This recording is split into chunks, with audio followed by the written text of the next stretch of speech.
Hey everybody, my name's Brendan, and today we're going to talk about the habits of high performers. You know the ones I mean, those that continually appear to knock it out of the park.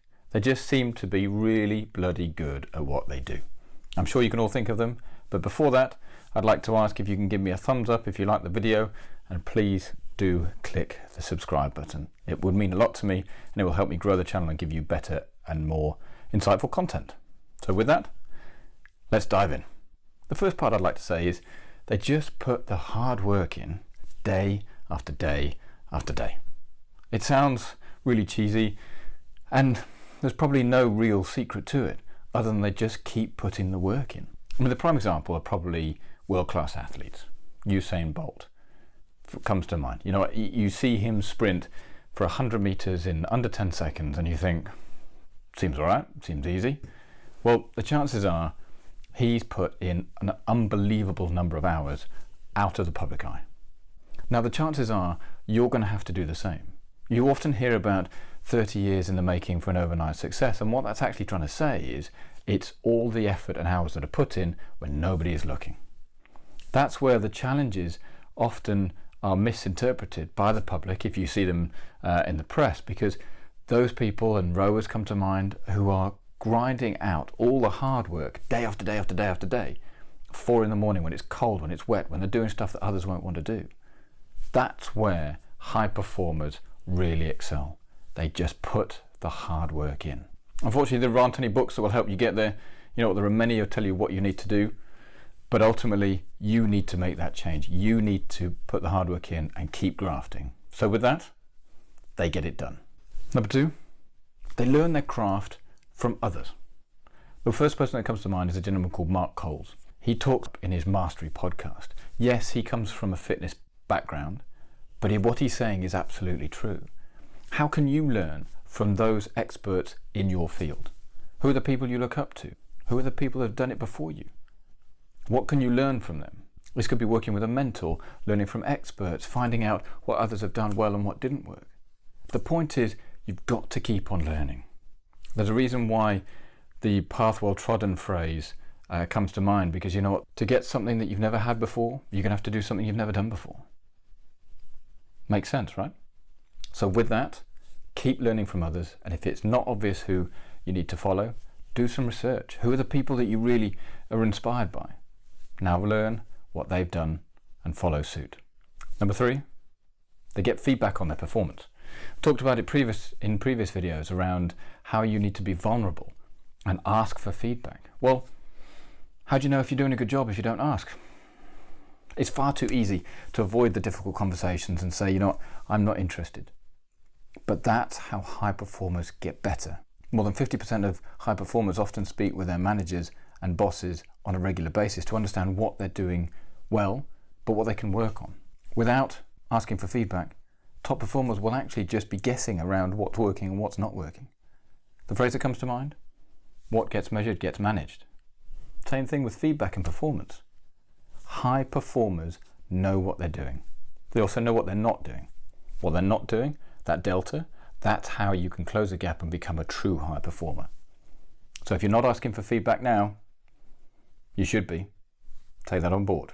Number 4, they look for opportunity with every assignment and the chance for growth. The new project that's coming along, is there a chance to learn your negotiation skills? Can you improve your presentation skills? Is there an opportunity to put yourself in an environment that you're a little bit fearful of? The comfort zone is where dreams and ambitions go to die, so how are you going to catapult yourself out of that to help get you to where you want to be? High performers rarely stay bored in the challenges that they have. Yes, they focus on what's in front and the task at hand, but once they've achieved that, or they've got that bit under control, they then think, what's next? And it doesn't need to be a new challenge. How can they use that and evolve into the next piece so that ultimately they're building up their growth base, they're building up their skills and their experience and their opportunities to learn? Funnily enough, goes on to the previous points around continually to learn. How can they strive to improve? That's where the new opportunities come by. And you know what, if you're constantly taking on the same thing over and over and again, Einstein's quote comes to mind. What's the definition of insanity? Doing the same thing over and over again and expecting a different result. Madness. Don't fall into that trap. So if you're not seeing opportunities for growth, ask and try and manufacture a new opportunity for something that you can learn on. But you can't do that without a plan. So you might need to do a plan first. Number 5, high performers direct their own learning. It's not just about the opportunities to learn that you're given in the workplace. Everybody has those. But what are you doing when nobody's watching? Evening classes, online learning. My word, the internet has given us a wealth of opportunity to learn and do a whole heap of things now. What's the excuse? If you want to learn how to code, there are so many good opportunities to start understanding how to code and to build websites. If you want to learn a new skill, might be build a computer. Go and do it. It might be to paint oil paintings. I actually don't care and I don't really mind. The point is, what are you doing outside of your core hours to improve and to move your career forwards? High performers don't sit there and wait for it to happen. There's no such thing as, why me? Why me? Why does it not happen to me? Stuff that. If you're not out there trying to make a difference, trying to improve and give yourself a head start, then you've got nobody else to blame but yourself. So what do I want you to take away? Go to seminars, do some learning, do some reading, try and improve what you have, try and improve the skills that you have, but it is all in your gift to do so. Number 6, high performers are highly productive. Now I know that sounds a bit obvious, but the point is they focus on what's important and they just get stuff done. Brilliant book by David Allen called Getting Things Done. It's a highly recommended read because, ultimately we can talk about things that we'd like to do, but actions beats talk any day of the week.